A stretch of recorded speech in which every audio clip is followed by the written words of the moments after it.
C'est ma tension.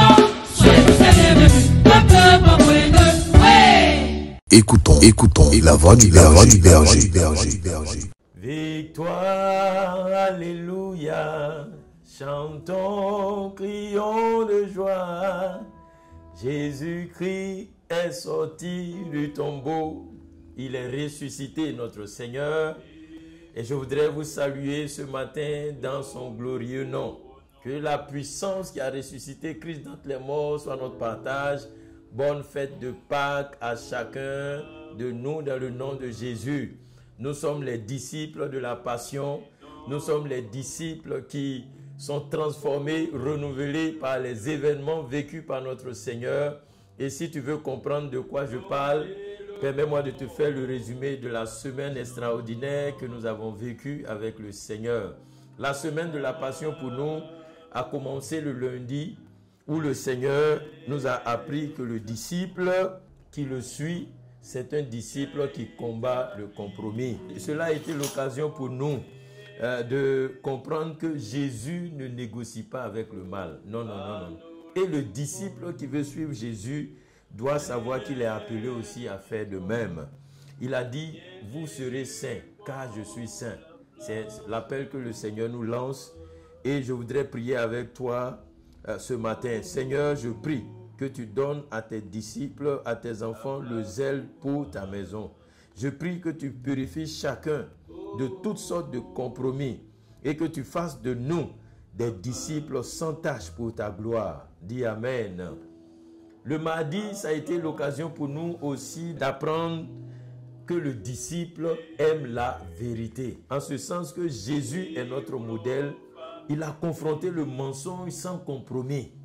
Aujourd'hui, c'est difficile de dire la vérité, mais le disciple doit dire la vérité. Le disciple doit connaître la vérité qui est dans les Écritures et parler avec amour. Le disciple doit vivre dans l'intégrité. C'est cela, le disciple qui aime la vérité. Permets-moi de prier aussi avec toi. Seigneur, je prie dans le nom de Jésus que tu purifies tes enfants par ta vérité. Donne à ton peuple, à tes disciples, le courage pour rejeter le mensonge et vivre en disciples authentiques dans ce monde de ténèbres au nom de Jésus-Christ. Le mercredi a été consacré aux disciples qui résistent à la trahison, en pensant à la trahison de Judas, bien sûr. Et ça a été l'occasion pour nous de comprendre que la trahison commence petit à petit. On ne parvient pas, on n'arrive pas à la trahison d'un coup. Mais nous avons vu que Judas a développé une sorte de déception dans son cœur qui l'a conduit à trahir Jésus. La désillusion a été forte et grande et son amour pour l'argent l'a conduit à trahir Jésus. Le disciple doit être vigilant. Nous devons examiner chaque jour notre cœur pour refuser toutes sortes de compromis. Sinon, trahir Jésus serait facile. Pendant la semaine, nous avons vu plusieurs sortes de trahisons. Et si vous relisez la vidéo de ce jour-là, vous verrez comment le chrétien aujourd'hui peut trahir Jésus. Permets-moi donc de prier avec toi afin que tu sois fidèle, afin que tu résistes et que tu ne trahisses pas le Seigneur. Éternel notre Dieu, je prie que tu révèles à chacun de tes enfants toute forme de trahison dans sa vie.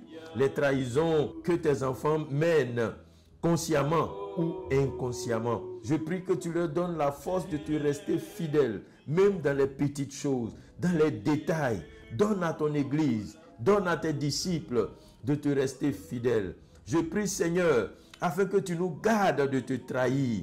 Garde-nous de te trahir dans les petites choses, là où personne ne nous voit.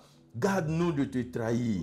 Seigneur, et si ton enfant tombe, si ton disciple tombe, je prie que tu le relèves par ta grâce, au nom de Jésus-Christ. Alléluia. Le jeudi, nous avons appris que le disciple sert aussi avec humilité. Ça a été l'occasion de comprendre que Jésus nous laisse un modèle fort parce que Jésus renverse les valeurs. Jésus dit, c'est le plus grand qui est le serviteur. toi qui cherches la grandeur, il dit c'est toi qui dois être le serviteur. Et le disciple de Christ est reconnu par son service et non par son titre. Aujourd'hui, on aime brandir nos titres. Mais Jésus t'appelle à servir et non valoriser ton titre, ta position dans l'église, ta position dans la société. Non, il nous appelle à servir. Je veux prier avec toi. Seigneur, je prie que tu brises l'orgueil qui est dans la vie de tes enfants. Je prie que tu leur apprennes à aimer en servant. Je prie que tu leur apprennes à servir comme toi, tu as lavé le pied de tes disciples. Remplis-nous d'humilité. Brise l'orgueil qui est en nous et que nous puissions comprendre que c'est le plus grand qui sert. Au nom de Jésus-Christ. Alléluia. Le vendredi, nous avons dit que le disciple doit porter sa croix. Ah, c'était un moment extraordinaire parce que nous avons compris que Jésus nous a montré que la croix est un chemin d'amour.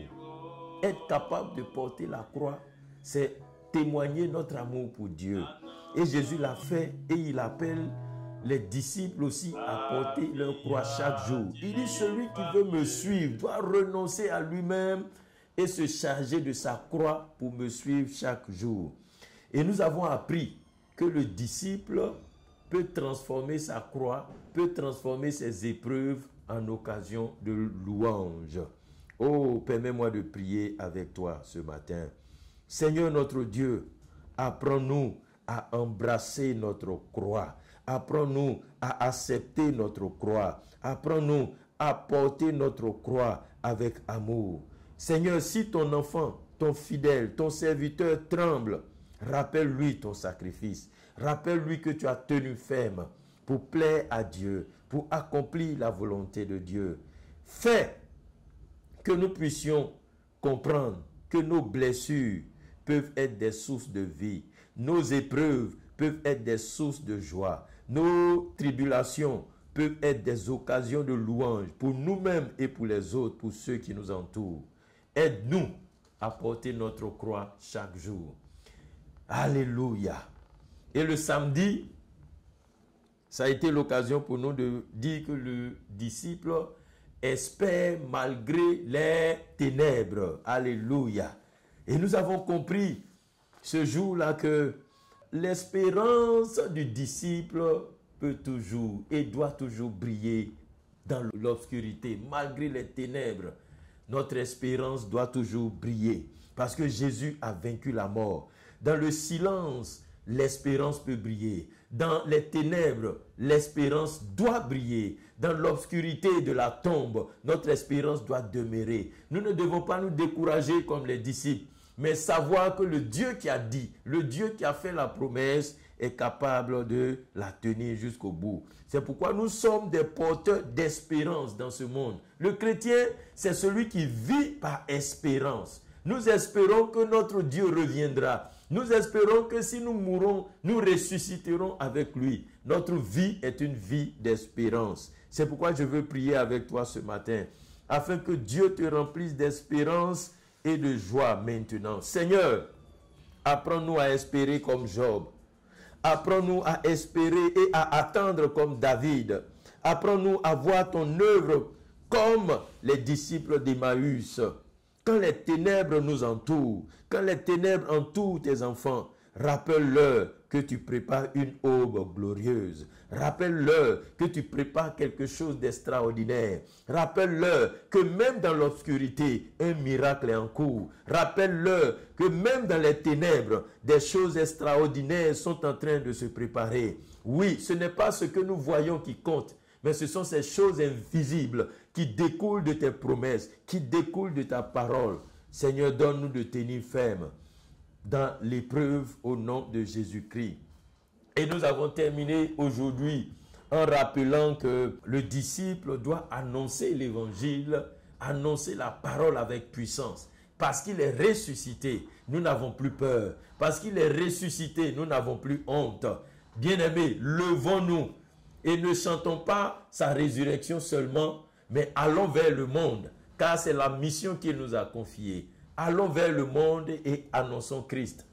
Que cette semaine soit une semaine de puissance, parce que l'Esprit de Dieu est avec nous. Partageons cette résurrection, que notre vie même soit un témoignage et que Dieu accompagne nos paroles par des signes et des miracles pour que le nom de Jésus-Christ soit glorifié. Soyez richement bénis et que cette Pâque soit une Pâque de transformation et de mission. Au nom de Christ Jésus, Amen.